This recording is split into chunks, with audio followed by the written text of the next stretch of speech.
Hi, இன்றைக்கி நம்ம பார்க்க போகிற ரெசிபி பேர் இன்ஸ்டன்ட் குருமா. இது எப்படி செய்கிறதுன்னு பார்ப்போம். அதுக்கு முன்னாடி லைக் சப்ஸ்கிரைப் மட்டும் நம்ம சேனலுக்கு பண்ணிக்கோங்க. ஓகே, இப்போ எப்படி செய்கிறதுன்னு வாங்க பார்ப்போம்.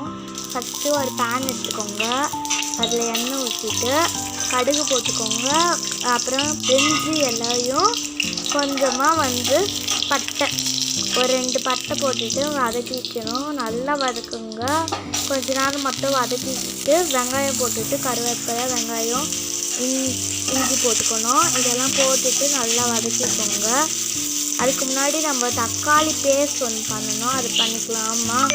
அது ஃபஸ்ட்டு தக்காளி குட்டியாக கட் பண்ணிவிட்டு அதை எடுத்துக்கோங்க. அந்த குட்டி பேஸ்ட்டு அந்த தக்காளியெல்லாம் பேஸ்ட் பண்ணி வச்சுக்கோங்க. இப்போ இதெல்லாம் போட்டு வதக்கிட்டதுக்கப்புறம் அந்த தக்காளி பேஸ்ட்டு வெறும் தக்காளி மட்டும் போட்டு அரைச்ச பேஸ்ட்டு கொட்டிக்கணும். நம்ம அதை கொட்டிட்டு நல்லா அந்த வெங்காயம் எல்லாத்தையோட மிக்ஸ் பண்ணிக்கோங்க. அப்போ தான் கரெக்டாக வரணும். அந்த மாதிரி கரெக்டாக வர மாதிரி அதெல்லாமே கரெக்டாக மிக்ஸ் ஆகிடணும். இது கூட பாதி மிக்ஸ் பண்ணோடனே உப்பு போட்டுக்கோங்க.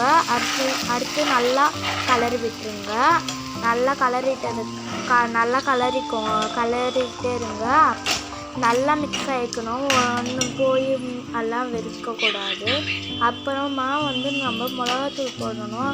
அதுக்கு மிளகாத்தூள் போடணும். நம்ம 2 நிமிஷம் கழிச்சு கூட கொஞ்சம் நல்லா வதக்கிக்கோங்க. கொஞ்சம் நேரம் அப்புறம் நல்லா வதக்கியதுக்கப்புறம் அதுக்கு மிளகாத்தூள் போடுறதுக்கு முன்னாடி நீங்கள் உருளைக்கிழங்கு மேஷ் பண்ணி எடுத்துக்கோங்க. வேக வச்சு உருளைக்கிழங்கு, அப்புறம் பட்டாணி உருளைக்கிழங்கு சேர்த்து வேக வச்சுருந்தா அது கூட சேர்த்துக்கலாம்.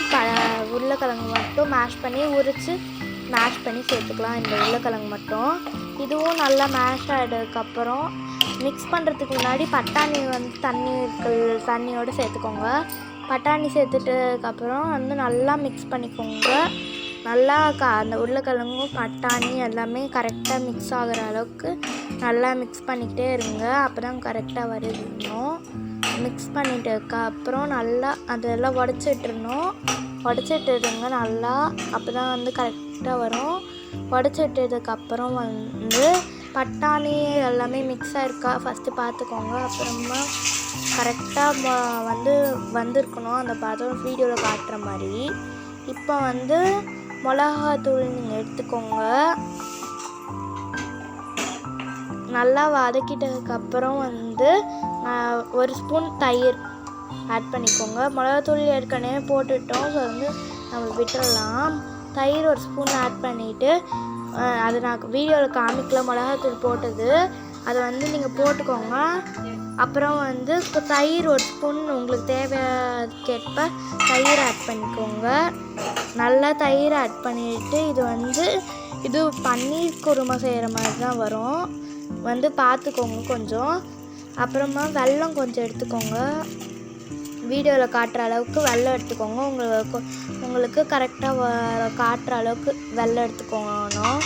நீங்கள் இந்த அளவு குருமா செய்கிறீங்கன்னா உங்களுக்கு இந்த அளவு வெல்லம் எடுத்திங்கன்னா கரெக்டாக இருக்கும். இதை அப்புறம் வெல்லம் போட்டுட்டு நல்லா அந்த வெல்லமும் தயிரும் மிக்ஸ் ஆகிக்கிறணும். அப்புறம் நல்லா மிக்ஸ் ஆனதுக்கப்புறம் அப்புறமா கொஞ்ச நேரம் வேக விட்டதுக்கப்புறம் தயிர் நீங்கள் அந்த கொத்தமல்லி தழை போட்டு இறக்கிக்கோங்க. இறக்கிட்டதுக்கப்புறம் தான் கரெக்டாக இருக்கும். இப்போ பாருங்கள், இப்போ சப்பாத்தியும் அந்த குருமாவும் வச்சு சாப்பிட்றோம். ஓகே, லைக் சப்ஸ்கிரைப் பண்ணிக்கோங்க.